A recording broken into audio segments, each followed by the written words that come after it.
The family that wants to sell 57 acres in East Amherst to make way for an 80-home subdivision doesn't want to wait until March for the town board to act on its request to rezone the property.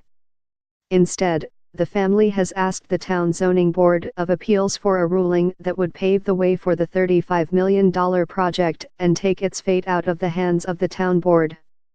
Residents in the subdivisions that line the largely vacant Jacobs family property say they're frustrated by the move. And town officials question seeking a use variance before the town board makes a decision.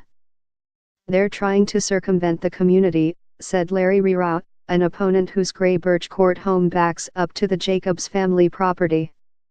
Two similar cases earlier this year prompted a rare lawsuit by the town board against the zoning board. The zoning board, however, won the first round in that legal fight. The lawyer for the Jacobs family said the family is within its rights to seek the use variance.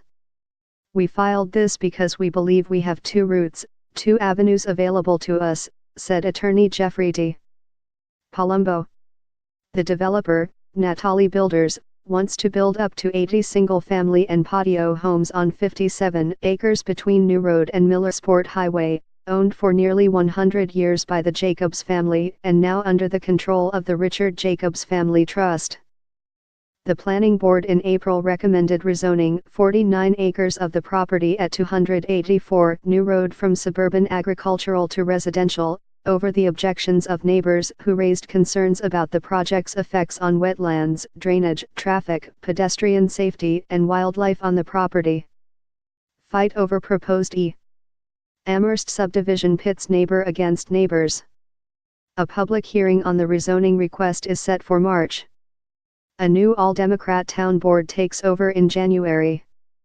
Palumbo probably realizes his likelihood of success is higher with the zoning board, said Rira, an organizer of the New Road Family Safety Association. They certainly know they don't have a real good chance with the new town board, he said. Palumbo said he's not worried about his chances with the town board, but he agreed he's doubling his odds of success. The application is related to two cases this year that prompted the unusual, board-on-board lawsuit, although in this case Palumbo is making the first strike. Now they're going around it in a similar manner, even before the town board has made a decision, said Amherst Supervisor Barry A. Weinstein. In one, the town board rejected the rezoning of 4400 North French Road for an apartment complex, but the zoning board granted several variances. The town board sued the zoning board, which won a decision in state Supreme Court last month.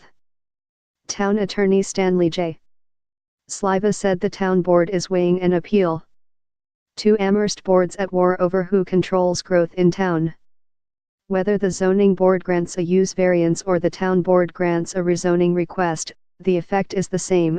The developer would be able to build the subdivision as proposed, said Douglas G. Gassel, a senior code enforcement officer with the town.